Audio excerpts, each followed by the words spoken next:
चलिए बच्चों, आज पढ़ेंगे त्रिकोणमिति के कुछ अनुप्रयोग। वास्तविकता में पाठ है ऊंचाई और दूरी।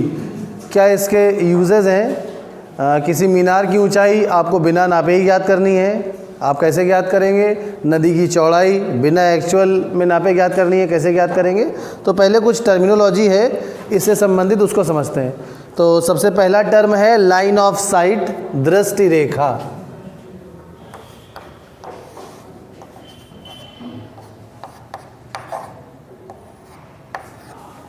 चौक सही कर लेते हैं। लाइन ऑफ साइट, दृष्टि रेखा क्या होती है?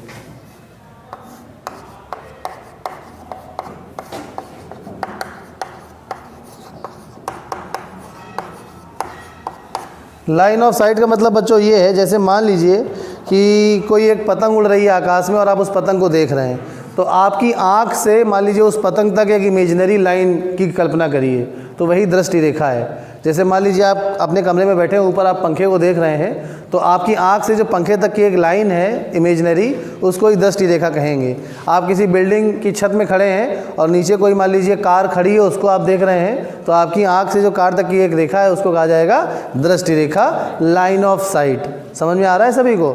उदाहरण के लिए जैसे मान लीजिए यहाँ पर ये आपकी आँख है और यहाँ पर मान लीजिए कोई पक्षी ऊपर उड़ रहा है, तो आपकी आँख से आपने किसी भी एक क्षण में, इंस्टेंट में पक्षी को देखा, तो आपकी आँख से पक्षी तक एक मान लीजिए इमेजिनरी लाइन है, इसी को कहा जाएगा बच्चों दृष्टि रेखा, लाइन ऑफ साइट। दूसरा जो टर्म है इसमें दृष्टि रेखा के बाद, वो है उन्नयन कोण।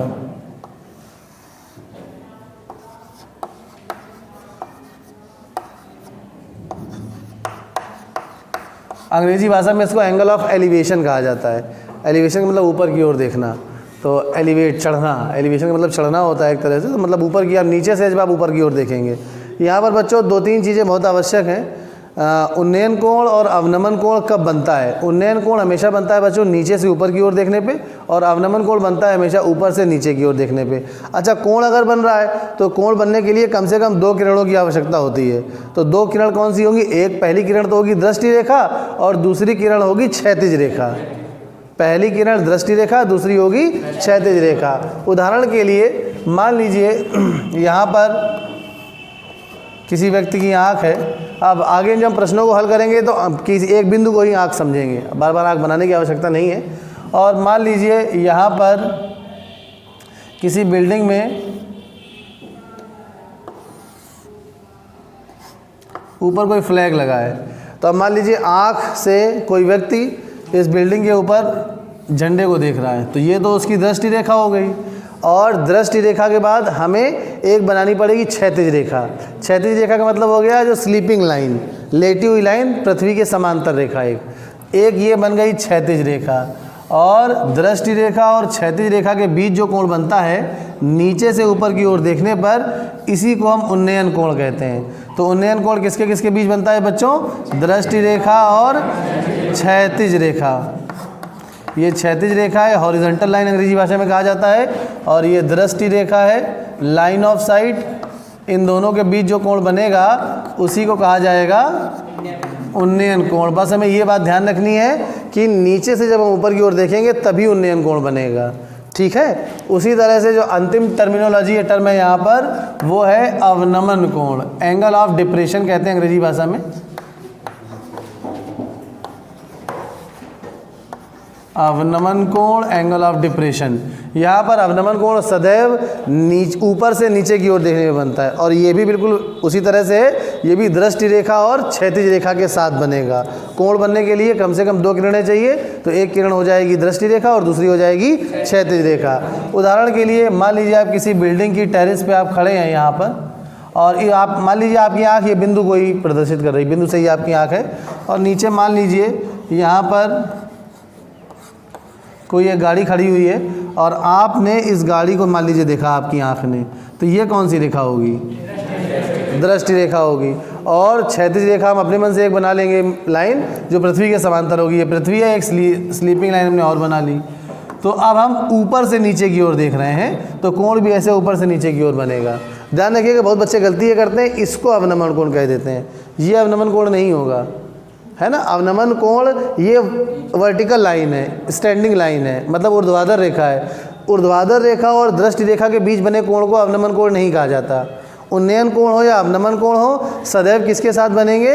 क्षैतिज रेखा के साथ। एक तो रेखा दृष्टि रेखा होगी, दूसरी कौन सी होगी? स्लीपिंग लाइन, लेटी हुई लाइन, क्षैतिज रेखा। इसमें गलती ना करिएगा। तो यहाँ पर ये वाला जो कोण है ये कहलाएगा बच्चों अवनमन कोण। समझ में आ रहा है सभी को? अच्छा, अब इसके अनुप्रयोग वास्तविकता में है क्या, इसको ज़रा समझा जाए। अब जैसे मान लीजिए पहले किसी बिल्डिंग की ऊंचाई के बारे में सोचते हैं। क्या किसी बिल्डिंग की ऊंचाई हम ज्ञात कर सकते हैं क्या? अब पहला तो एक काम ये करें कि जैसे मान लीजिए आपको उन्नयन कोण ज्ञात करना हो, तो उन्नयन कोण ज्ञात करने के लिए वैसे तो अब तो बहुत सारे यंत्र भी हैं हमारे पास जिससे हम उन्नयन कोण ज्ञात कर सकते हैं, और नहीं तो आप चांदे की सहायता से यंत्र बना भी सकते हैं। वो यंत्र कैसे बनाएंगे वो भी देख लीजिए ज़रा। जैसे मान लीजिए कि ये आपके पास एक चांदा है और इस चांदे में यहाँ पे आप एक पाइप फिट कर दीजिए सामने। मतलब पाइप का मतलब हो कि चाहे तो उसमें लेंस लगा दीजिए या खोखला ही रखिए। उसके बाद इस सेंटर से यहाँ से एक डोरी लटका दीजिए और इसमें कोई लोहे की चीज़ बांध दीजिए। फिर ऐसे इसको पलट लीजिए, अगले वीडियो में बना के आपको दिखाएंगे। और मान लीजिए यहाँ से वो डोरी ऐसी रिजिड होगी कि लटक रही है, पहले 90 अंश के सामने होगी। और मान लीजिए हमें पंखा देखना है तो हम इस आँख की छेद से ऐसे पंखा देखेंगे तो इसको उठाना पड़ेगा ऐसे ऊपर। भाई इसको आँख के सामने लाना पड़ेगा ना। तो ये पंखा जब जैसे जैसे उठेगा तो यहाँ पे मान लीजिए ये डोरी लटक रही है ऐसे, तो डोरी तो अपनी जगह रहेगी। तो डोरी और इसके बीच में देखिए कोण बन जाएगा क्षैतिज रेखा के बीच में ये। तो यहाँ से हम फिर एक क्षैतिज रेखा और दृष्टि रेखा के बीच, दृष्टि रेखा ये जा रही, क्षैतिज रेखा ये थी, तो उसके बीच में ये अभी फिलहाल ये क्षैतिज रेखा है ये वाली। जैसे हम इसको ऊपर करेंगे तो एक कोण हमें मिल जाएगा। तो वही कोण कौन सा होगा? उन्नयन कोण। तो उन्नयन कोण निकालने के लिए और भी बहुत सारे इंस्ट्रूमेंट हो सकते हैं। तो आप ये समझ लीजिए कि मान लीजिए उन्नयन कोण तो आप किसी भी जगह देख के निकाल सकते हैं। जैसे मान लीजिए आप यहाँ खड़े हैं और आप किसी बिल्डिंग के ऊपर छत को देख रहे हैं, तो आपने किसी इंस्ट्रूमेंट की सहायता से उन्नयन कोण निकाल लिया। अब हमें करना क्या है वास्तविकता में कि हमें मान लीजिए एक बिल्डिंग की ऊँचाई ज्ञात करनी थी। तो उदाहरण के लिए जैसे मान लीजिए ये कोई बिल्डिंग है, ये इस बिल्डिंग के ऊपर फ्लैग लगाए और इसकी ऊंचाई हमें फ्लैग की ज्ञात करनी, झंडे की। सबसे पहले आप यहाँ पे खड़े हो गए बिल्कुल आधार से, और आधार से मान लीजिए फीते से आपने नापा और यहाँ पे आप मान लीजिए आ गए 50 मीटर पे, 50 मीटर दूर आ गए, क्योंकि बिल्कुल चिपक के तो ऊपर दिखेगा नहीं उन्नयन कोण, थोड़ा दूर आना पड़ेगा। तो उदाहरण के लिए आप ऐसा आ गए 50 मीटर या 60 मीटर की आपको एग्जैक्ट उन्नयन कोण वो वाला मिल गया जिसकी जानकारी आपको है। मतलब अभी आपकी कक्षा में 30 अंश, 60 अंश, 45 अंश, आप उसको सेट करते करते आँख को अपनी आए और इस बिंदु पे मान लीजिए पहुँच गए। पीछे आ रहे हैं, ये आपने फीते से नाप लिया 50 मीटर है, और फिर यहाँ से आपने देखा कि भाई अब ये ऊपर वाला कोण जो है वो 60 अंश का बन रहा है। ये कोण कितना बन रहा है? 60 अंश का। तो क्या ऊंचाई आप ज्ञात कर पाएंगे? तुरंत ज्ञात कर लेंगे। tan 60 लगा दीजिए। इस त्रिभुज में क्या लगाएंगे? tan 60, तो इसकी ऊंचाई आ जाएगी ना। समझ में आया जो आप कह रहे हैं? अच्छा, अब मान लीजिए आपको अगर मान लीजिए नदी की चौड़ाई, बहुत सारे अनुप्रयोग है, बहुत इंटरेस्टिंग है ये, इंजीनियरिंग में इसी का यूज़ होता है। अब जैसे मान लीजिए नदी की आपको चौड़ाई ज्ञात करनी है फॉर एग्जाम्पल, तो जैसे मान लीजिए ये नदी बह रही है, यहाँ पे ये नदी बह रही है, आप नदी के इस छोर पे खड़े हैं और आपको उसने सोचा कि लंबाई इसकी चौड़ाई कैसे ज्ञात करी जाए। आपने नदी के किनारे कोई पेड़ ढूंढा, मान लीजिए यहाँ पे कोई पेड़ ऐसे लगा हुआ है, या इसको सीधा सीधा ऐसा बनाते हैं, इस तरह से नदी बह रही है और मान लीजिए एक किनारे पर उसका कोई पेड़ लगा हुआ है। ये मान लीजिए ये कोई पेड़ है एक किनारे पर। आप इमेजिन करिएगा, 3D फिगर बन नहीं सकता यहाँ पे, 3D फिगर है ना, मतलब 3 डायमेंशनल वो नहीं बन सकता। तो आप मान लीजिए आप यहाँ पे खड़े हैं और आपने अभी इसके ऊपर का सिरा देखा है, उन्नयन कोण नाप लिया आपने, कितना उन्नयन कोण बना। उसके बाद आप पीछे हटे, पीछे मान लीजिए आप 10 मीटर पीछे हट गए और फिर आपने एक उन्नयन कोण बना लिया। और उसके बाद उन्हीं दोनों कोणों की सहायता से अभी हम इस प्रकार के सवाल आएंगे तो आप नदी की चौड़ाई ज्ञात कर पाएंगे। ठीक है, समझ में आ रहा है हमारी बात? अब इसका चित्र ज़रा ऐसे बनाएं तो और समझ में आएगा जो वास्तविकता में हम कहना चाहते हैं। डस्टर दीजिए ज़रा, तब बताएं आपको। मान लीजिए ये दो बिंदु A और B, ये नदी के दो किनारे हैं और एक किनारे पर मान लीजिए ये पेड़ लगा हुआ है, और एक ऐसा आपने एक किनारा ढूंढा जहाँ पे पेड़ लगा हो। आप नदी के आसपास गए, फिर आपने क्या करा, बिंदु A, ये A भी नदी की चौड़ाई है, आपने क्या करा, आप A से पहले आपने उन्नयन कोण नाप लिया। ये मान लीजिए उदाहरण के लिए उन्नयन कोण कुछ भी आया, क्योंकि हर एक कोण का त्रिकोणमितीय अनुपात होता है। आपके पास एक पुस्तक के पीछे ट्रिग्नोमेट्रिक टेबल होगी, उसमें 1 अंश, 2 अंश, 10 अंश, 15 अंश, 20 सब के त्रिकोणमितीय अनुपात के मान दिए होंगे।